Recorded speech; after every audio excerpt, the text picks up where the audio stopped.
Wir haben schon einiges gehört zum Thema Josef. Und wer jetzt so richtig lustig ist geworden zu diesen Texten, dem möchte ich gerne das Bibelintensiv. Also, wir haben überlegt, wie man dem könnte sagen. Wir können sagen, ja, Bibelstunden, Bibelabende. Dann haben wir gesagt, ja, es ist ja nicht immer am Abend. Und ich kann nicht garantieren, dass es eine Stunde geht. Und dann haben wir gesagt, ja gut, dann sagen wir dem Bibelintensiv. Es ist um den 1. April Freitag, Samstag und Sonntag. Und dann käme der Luca Agnetti ins Tal. Und der Luca Agnetti, der tut das Chorleiten, das Basel, das Gundeli. Und er tut an der STH, an der staatsunabhängigen theologischen Hochschule zu Basel, tut er auch unterrichten. Und ich dachte, ja, der hat ja gar keine Zeit, auf Adelboden zu kommen, auf Frutigen zu kommen. Und dann hat Judy gesagt, jetzt tue ich ihn fragen. Und dann hat sie ihm angerufen und hat gesagt, also wenn da Leute sind, die so interessiert sind und Hunger haben nach dem Wort Gottes und auch in die Tiefe wollen, dann nehmen wir sich gerne die Zeit und kommen zu uns und uns so Einheiten gestalten. Also ich glaube wirklich, wir haben auch schon jemanden, wenn wir eine Frage hatten, mit dem austauscht und er ist nicht einer, der irgendwo über den Kopf hinweg redet, sondern wirklich jemand, der auf dem Boden ist, aber eben sehr ein tiefes theologisches Wissen hat. Und ich freue mich sehr auf die Einheiten und ich möchte euch die auch empfehlen. Er wird sich dann auch Gedanken machen, der Zusammenhang zwischen Jesus und Josef und so. Und eben, er kann die Texte ganz gut auch im Urtext lesen. Ich freue mich drauf. Ja, jetzt aber zum heutigen Text. Ich denke, das ist eine Geschichte, die uns allen auch bekannt ist.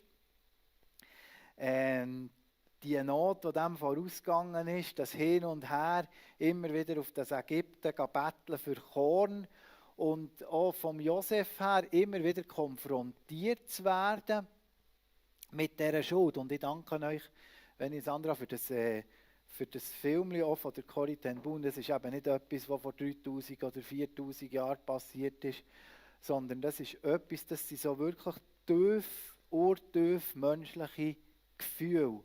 Und ich denke, wir können uns ganz gut auch vorstellen, was der Kampf, der da im Josef vorgegangen ist, in den letzten Minuten. Und ich denke, das wäre wirklich grosses Kino. Also das ist eine filmreife Szene. Das ist eine Szene, wo sich jeder Regisseur danach sehnt, wo er da wirklich alles reingeben kann, das auch umzusetzen, filmerisch. Aber auch etwas, was sicher am Schauspieler etwas würde abverlangen, wenn er das nachspielen müsste. Die Geschichte scheint in ein Happy End zu münden. Und vielleicht ist es auch schon fast so ein bisschen kitschig. Ja, das kann ja gar nicht sein. Ja, super, jetzt kommen die Brüder und jetzt der Josef in seiner Grossmütigkeit tut dann einfach vergeben und es kommt zum Umarmen und so. Aber ich glaube, wenn wir den Text, und ich tue euch da wirklich einladen, auch in den Kleingruppen oder auch für euch in der stillen Zeit, den Text noch einmal vornehmen,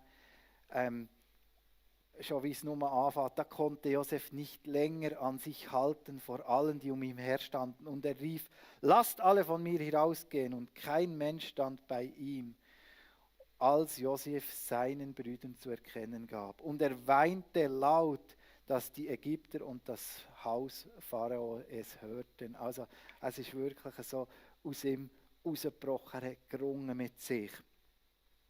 Und ich glaube, das ist nicht nur eine Geschichte aus einer längst vergangenen Zeit. Ich glaube, das ist eine Geschichte, die zu uns heute reden darf.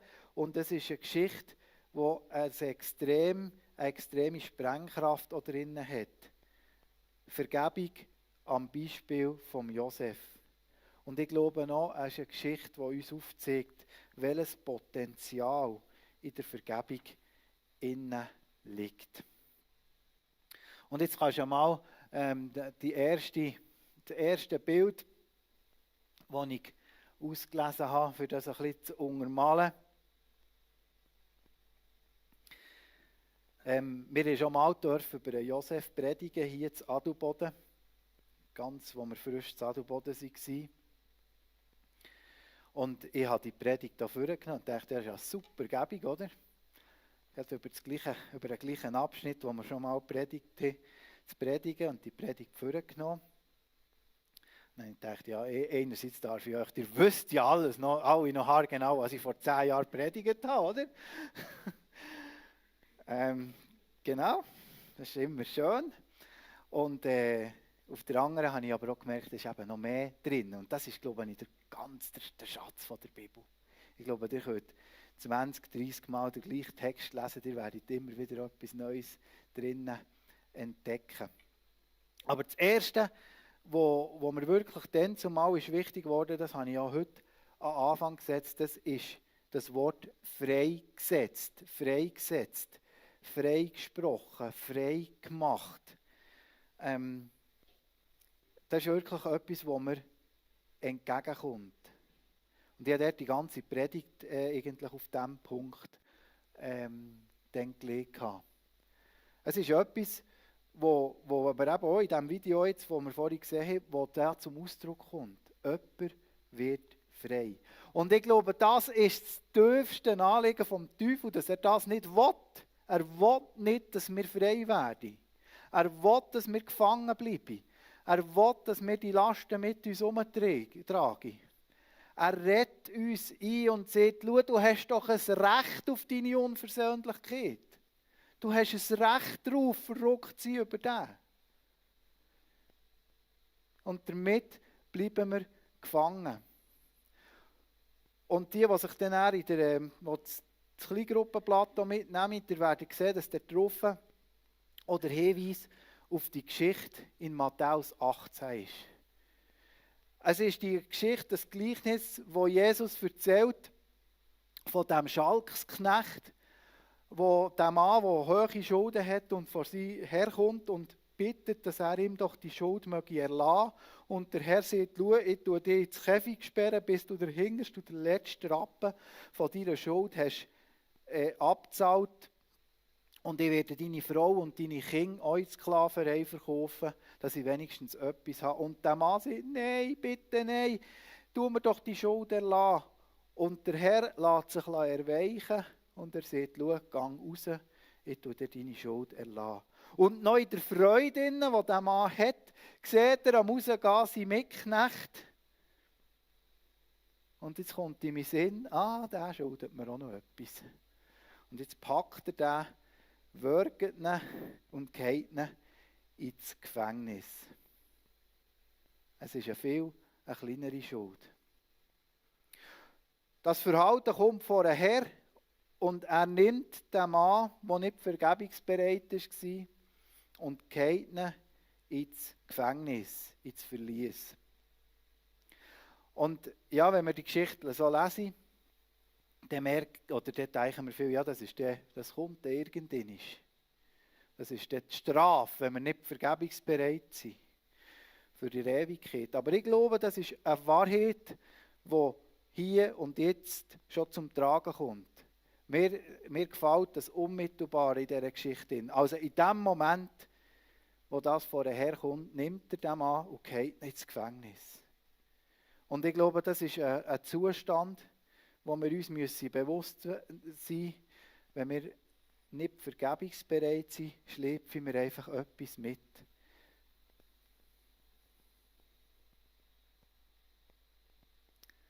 Der Adrian hat in seiner Predigt über Josef, es ist dort darum gegangen, wo der Josef auf Ägypten ist verkauft wurde. Und er hat dort so geschildert, wie der Josef auf dem Sklavenmarkt steht und wartet, dass er verkauft wird. Und er hat dort der Josef den Brüdern gegenübergesetzt. Und er hat gesehen, dass wahrscheinlich der Josef auf dem Sklavenmarkt freier war, wenn die Brüder, die zurück zum Vater hin müssen und haben müssen ein Theater abziehen und sagen, schau, dein Sohn ist jetzt da gefressen worden von einem bösen Tier und schau mal, wie der Mantel Blut verschmiert ist. Das war nämlich ja nicht nur ein Theater, das sie im Moment haben müssen abziehen. Das haben sie bis zu dem Zeitpunkt, wo hier uns geschildert wird, haben sie das Theater durchgezogen. Eine Schuld, eine Last, die sie mit sich tragen haben. Tränen, die der Josef gerannt, das sind Tränen von der Befreiung. Es bricht aus ihm raus. Es bricht aus ihm raus so mit einer Heftigkeit, dass es der ganze Palast gehört. Es ist unsere Entscheidung, ob wir Sklaven oder ob wir frei sind. Das ist unsere Entscheidung. Ob wir Sklaven sind oder ob wir frei sind. Ja, es kostet etwas, es braucht etwas. Stellt euch vor, der mächtigste Mann oder der zweitmächtigste Mann von Ägypten rennt lauter Wasser im Palast und die Leute rennen so laut. Gut, sie wahrscheinlich dort nicht so dicke Wände gehabt, weil isolieren ist in Ägypten, glaube ich, nicht so das Thema. Und trotzdem, der Palast ist nicht ganz klein und im ganzen Palast innen hat man das gehört, dass der gerannt hat. Das hat noch etwas gekostet. Aber der Josef hat sich entschieden, durch all das durch, was er erlebt hat, Potiphar, Gefängnis, er will sich jetzt nicht im Angesicht von seinen Brüdern, er will nicht im Angesicht von seinen Brüdern zum Sklaven werden, sondern er will an dieser Freiheit festhalten. Und wisst ihr, es ist ja noch ganz einfach zu sagen, ja, denen habe ich vergeben. Denen habe ich vergeben. Oder der hat vielleicht an einem Ort etwas erlebt, oder vielleicht zu Genf gewesen, oder irgendwo, oder in Lenken. Hat er dort etwas erlebt. Und dann ist er zurück ins Adelboden und hat gesagt, ja, denen habe ich vergeben, in Lenken. Aber wehe, wenn die durchkommen, oder denen müsste ich die Augen schauen, dann ist es eben die Frage, wenn der Mann aus dem Konzentrationslager der Tang entgegenstreckt, der zu sagen, ja, ich vergebe dir. Gott will uns nicht als Sklaven sehen. Gott will uns nicht als Sklaven sehen.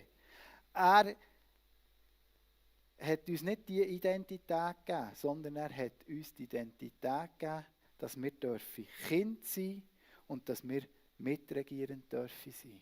Also frei. Frei und nicht Sklaven.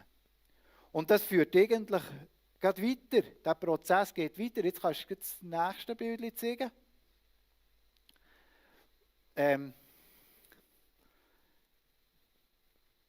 Sie da bei ihrer Garage Giger haben sie so einen Käfer gehabt, gell? Das war noch eine rechte Sache mit dem Käfer. Einmal mit dem Danilo austauscht, was es braucht, für den Käfer zu restaurieren. Und er hat gesagt, das sei also noch eine rechte Sache. Und zuletzt sei wahrscheinlich der vom ursprünglichen Käfer nicht mehr so viel dran. Und ich habe mir überlegt, ja, was willst du für ein Bild nehmen? Und dann habe ich eben das eingegeben, wiederhergestellt. Und nachher kommt so ein Käfer.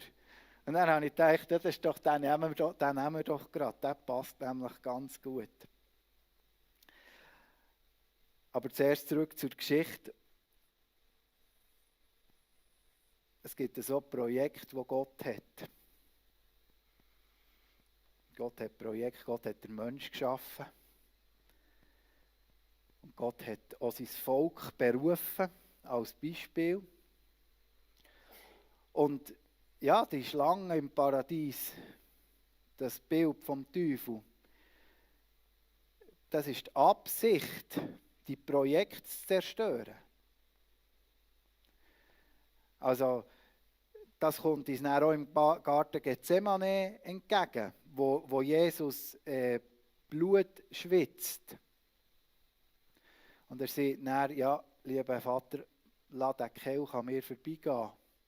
Aber nicht mein Wille, sondern dein Wille soll geschehen. Und das ist wirklich, ja, das auch schon mehr gesehen, die Predigt drin. Das ist etwas von dieser ganz tiefen Beziehung, wo der Vater und der Sohn zusammen hatten.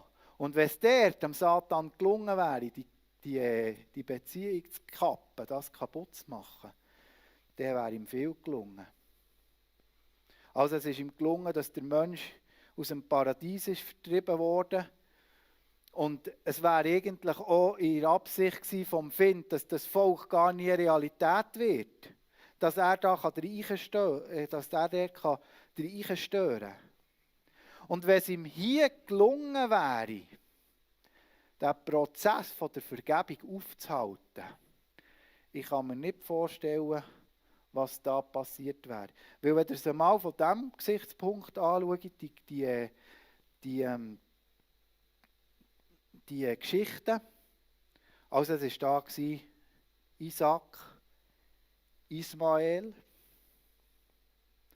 es war Jakob und Esau. Und ich habe schon manchmal gedacht, schon als ich als Teenager so in diesen Büchern dachte, ja, aber da wäre ich doch auch schon, wenn du doch ein Volk willst, die müssen sich doch vermehren, sonst wird es nicht ein Volk. Also wieso, dass da Jakob und Esau wieder einen unterschiedlichen Weg gehen? Gut, bei Isaac und Ismael kann man noch sagen, aber Jakob und Esau, die wären ja doch bestimmt gewesen, für zusammen unterwegs zu sein. Und jetzt sind da 12 Brüder. Jetzt wäre da der Ansatz gewesen für ein Volk. Und jetzt, wenn da die Beziehung nicht wiederhergestellt wäre worden, hat das Projekt scheitern können. Und jetzt gehen wir einmal zu uns zurück. Wieso tun wir unsere Beziehungen einbringen? Das sind ja so Projekte, Beziehungen, wie wir miteinander unterwegs sind. Unsere Familienbeziehung, unsere Ehebeziehung, das ist doch mühsam.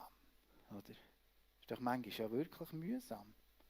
Ja, vielleicht bei euch nicht, aber bei mir ist es manchmal mühsam, Ehebeziehung. Familie, schwierig. Und Gemeinde und Gemeinschaft ist sowieso doch nur eine Idee von irgendwelchen Idealisten, die unverbesserlich sind. Ja, das ist es so, das mag sein. Aber es ist Plan Gottes, dass wir in Beziehungen stehen. Das ist Plan Gottes. Familie, das ist Plan Gottes. Gottes Volk sein, Gemeinde sein, das ist Plan Gottes, das ist seine Absicht. Und das muss immer wieder neu wiederhergestellt werden. Das muss geheilt werden.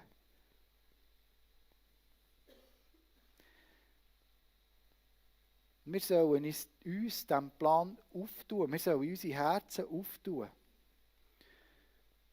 Und mir gefällt, dass der Josef die Maske vom Mitregent von Ägypten hat abgezogen. Er gab sich zu erkennen. Er hat seine Maske abgezogen.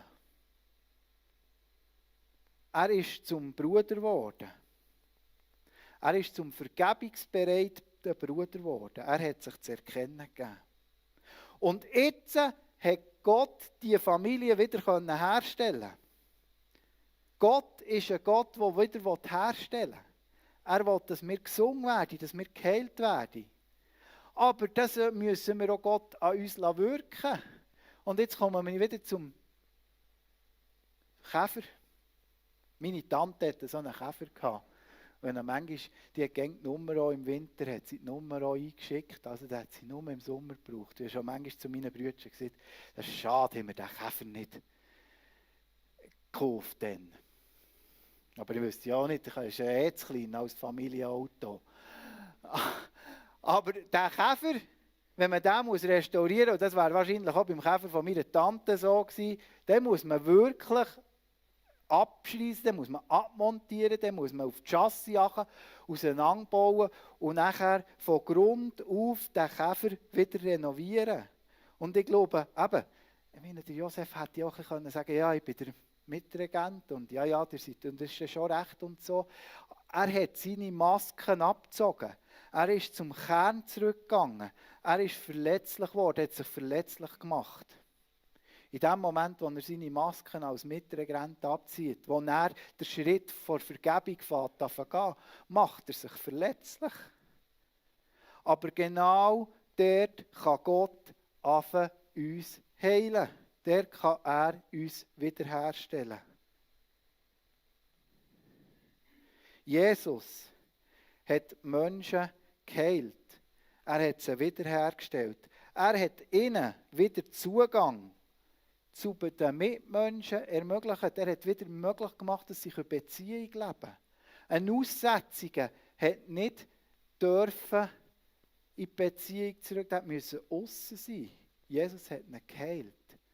Und Jesus hat da auch etwas gekostet, dass die Beziehung wieder hergestellt werden. Er hat sich verletzlich gemacht.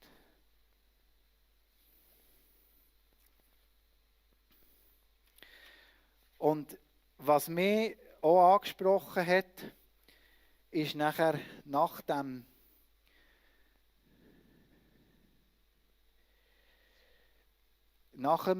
Text, den der Benni gelesen hat,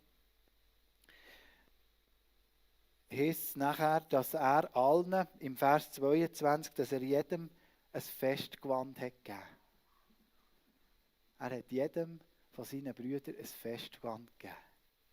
Und dann habe ich gedacht, das ist ja etwas Wunderbares. Also der Vater gibt dem Josef ein Gewand und stellt ihn über seine Brüder mit dem Gewand. Und jetzt gibt der Josef, ja, da kann ich sagen, das ist ja kein Problem, der vermag ja das auf, denen ein Kleid zu kaufen. Aber wir müssen mal eine Symbolik überlegen, die da dahinter steht. Der Josef gibt jedem von seinen Brüdern ein Festgewand. Ich tue euch nicht nur vergeben, sondern ich tue euch neu einkleiden. Ich tue euch wiederherstellen. Und das ist für mich eine absolute Pointe. Er schickt sie hin mit diesen Festgewändern. Er schickt sie nicht einfach hin und sagt, ja, geht da mal schauen auf das Kanaan, was da noch übrig bleibt. Übrig ist von dem Erbe, wo mir noch zusteht. Man muss ja sagen, ja, der hat ja genug Geld, aber das passiert ganz vielen Orten. Geht dann schauen, tut dann noch sichern, was noch ist. Nein, er schickt sie zurück, wiederhergestellt. In einem Festgewand. Nicht als Brüder, nicht als Knechte, sondern als wiederhergestellte Männer, als Fürsten aus einer königlichen Familie. So schickt er seine Brüder zurück zum Vater. Und ich frage dich, wie fühlst du dich? Wie fühlst du dich? Was ist deine Identität? Spürst du das in dir? Du bist ein Fürst, eine Fürstin aus einer königlichen Familie. Weil Gott dich wiederhergestellt hat. Weil du den Weg von der Vergebung gegangen bist. Und wenn du merkst, dass dort etwas klemmt, dann ziehe heute die Masken ab. Ziehe heute die Masken ab. Tu heute die Hand ausstrecken und sage, schau, ich vergebe dir. Freigesetzt, wiederhergestellt und jetzt, was gibt uns das? Jetzt kannst du jetzt Nummer 3 gehen. Das gibt uns eine wunderbare Zukunftsperspektive. Eine wunderbare Zukunftsperspektive. Habe ich das Bild schon mal gebraucht? Das ist einfach so wunderschön. Also, es gibt uns eine Perspektive, es gibt uns einen Weitblick. Jetzt fängt eine neue Zeitrechnung an. Eben, es sind nicht mehr die Patriarchen, die gerade knapp nicht ausgestorben sind. Die dann mit 100-jährig noch ein Bübli bekommen oder noch, ja, aber ganz knapp nicht ausgestorben. Das ist doch nicht ein Volk, das unzählbar ist. Hier fängt eine neue Zeitrechnung an. Hier ist ein Grundstein für das Volk Israel gelegt. ein sichtbares und wirksames Volk. Es ist nicht mehr die Angst, dass der Traum vom Bruder, der sowieso schon eine privilegierte Stellung hat, dass dieser Traum könnte Realität werden. Das Verneigen vor einem Bruder, das ist nicht mehr etwas Bedrohliches, sondern es ist eine Begegnung, die das Überleben der Familie sichert, die dieser Familie Hoffnung und Zukunft gibt. Durch unsere Vergebungsbereitschaft dürfen wir freigesetzt werden, wir dürfen wiederhergestellt werden und wir dürfen eine wunderbare Zukunftsperspektive bekommen. Amen.